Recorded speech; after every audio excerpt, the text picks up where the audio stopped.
નમસ્કાર દર્શક મિત્રો, બોટાદ દસ્તક ન્યૂઝમાં આપનું હાર્દિક સ્વાગત છે અને હું છું એલડી મકવાણા। આપ જોઈ રહ્યા છો બોટાદ દસ્તક ન્યૂઝ। હવે પછીના સમાચાર વિગતવાર। સુરત, વડોદરા અને રાજકોટથી મહાકુંભ માટે વોલ્વો દોડશે। અમદાવાદ બાદ વધુ 3 શહેરોના લોકોને મળશે લાભ। જાણો ટિકિટના દર સહિતની સંપૂર્ણ માહિતી। પ્રયાગરાજમાં ચાલી રહેલી મહાકુંભમાં ગુજરાત સહિત દેશભરમાંથી ભક્તો ત્યાં જવા ઉત્સુક છે। ટ્રેન અને ફ્લાઇટમાં ભારે ભીડ થતી હોય ગુજરાત એસટી અને ટુરિઝમ વિભાગ દ્વારા અમદાવાદથી પ્રયાગરાજ વચ્ચે વોલ્વો બસનો પ્રારંભ કર્યો હતો। ત્યારબાદ સુરત, વડોદરા, રાજકોટના લોકો દ્વારા પોતાના શહેરથી પ્રયાગરાજની બસ શરૂ કરવાની માગ કરી હતી, જે એસટી બસ વિભાગે સ્વીકારી છે। 4 ફેબ્રુઆરીથી સુરત, વડોદરા અને રાજકોટથી પણ પ્રયાગરાજ માટે વોલ્વો દોડવાની જાહેરાત કરવામાં આવી છે। બસમાં મુસાફરી કરનારા મુસાફરો માટે એસટી વિભાગ દ્વારા રહેવા સહિતની વ્યવસ્થા અંગે જરૂરી સૂચનાઓ પણ જાહેર કરી છે। આ બસનું 2 તારીખથી બુકિંગ થશે।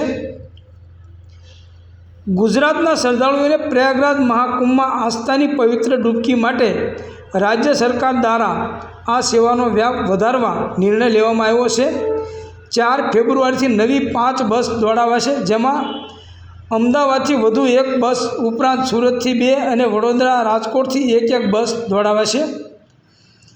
સુરત તથા રાજકોટ ખાતેથી નવીન શરૂ કરવામાં આવનાર બસોને પ્રથમ અને ત્રીજી રાત્રિએ રહેવાની વ્યવસ્થા બારણ એમપી બોર્ડર મુકામે કરવામાં આવનાર છે।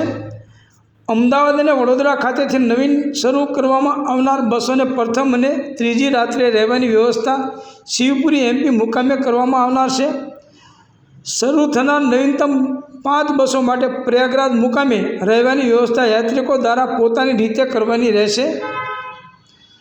ગુજરાતના અલગ અલગ શહેરોમાંથી પ્રયાગરાજ વચ્ચે જે વોલ્વો બસ ચાલશે તેના પેકેજના દર નીચે મુજબ છે। અમદાવાદથી ₹7,800, સુરતથી ₹8,300, વડોદરાથી ₹8,200, રાજકોટથી ₹8,800।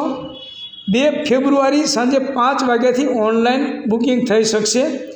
આ નવીન બસનું ઓનલાઈન બુકિંગ તારીખ 2/2/2025ના રોજે સાંજે 5 કલાકથી એસટી નિગમની વેબસાઇટ પરથી થઈ શકશે। દર્શક મિત્રો, હવે આ જે કહેવામાં આવે છે કે જે પ્રયાગરાજ મુકામે રહેવાની વ્યવસ્થા યાત્રિકે પોતાની રીતે કરવાની છે, તો યાત્રિકો આપ સમજો કે તમારા કોઈ બાપ દાદાના ઘર તો ત્યાં છે નહીં, અને કોઈ જાયું ભાઈને હાજર રહેતા નથી, કે આપણું કોઈનું ગેસ્ટ હાઉસ ત્યાં છે નહીં, તે આપણે સીધા ત્યાં જઈને ઉતરી જઈશું। તો દોસ્તો, દર્શક મિત્રો, પ્રયાગરાજમાં જઈને રખડપટ્ટી જ કરવાની છે, અને રખડપટ્ટી કરી અને ઓચિતાના કોઈ હુમલામાં મોતને ભેટવું એ કરતાં ન જવું વધારે ઉચિત કહેવાય, કારણ કે આ લોકોને બધી કોરથી લાભ લેવાનો છે। આ લોકો અંધશ્રદ્ધામાં લોકોને ગળાડૂબ કરવા માગે છે, અને અંધશ્રદ્ધામાં ગળાડૂબ કર્યા પછી લોકો મરી જાય એની પણ પરવા કરતા નથી। ત્યાં મરેલાનો આંકડો 1500થી 1600નો આંકડો આવે છે। ત્યાં મીડિયાકર્મીને કોઈને જવા દેતા નથી, અને ઉત્તર પ્રદેશની સરકાર બતાવે છે કે 35થી 40 જણ મર્યા છે।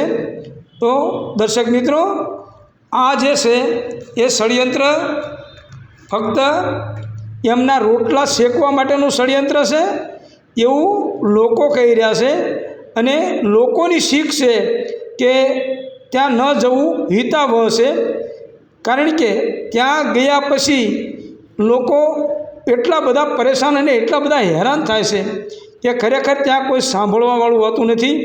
અને ત્યાં ડૂબકી લગાવવામાં આપ જોઈ શકશો કે જે લોકો સંડાસ કરી ગયા હોય કાંઠે, ત્યાં તમારે ડૂબકી લગાવવાની છે। તો એ કરતાં અહીંયા ગટરનું પાણી હાલ્યું જતું હોય એમાં ડૂબકી મારી લેવી સારી, તો આપણને ખબર તો પડે કે આ ગટરનું પાણી છે, પણ ત્યાં લોકો ટોયલેટની કોઈ વ્યવસ્થા નથી, અને લોકો ત્યાં જ ટટ્ટી કરી જાય છે, અને ટટ્ટી કર્યા પછી લોકો ત્યાં જે કરવાનું હોય કરે છે, કારણ કે હાથ પાણી લેવાનું પણ ત્યાં જ હોય. એટલે તમે વિચારો, આ ગંગાની ડૂબકી જે છે એની જે વાતો છે એ ખરેખર લોકોને વધુમાં વધુ અંધશ્રદ્ધામાં ડૂબાડવા માટેની આ વાતો છે. સૌજન્ય દિવ્યા ભાસ્કર, બોટાદ દસ્તક ન્યૂઝ, LD મકવાણા, બોટાદ.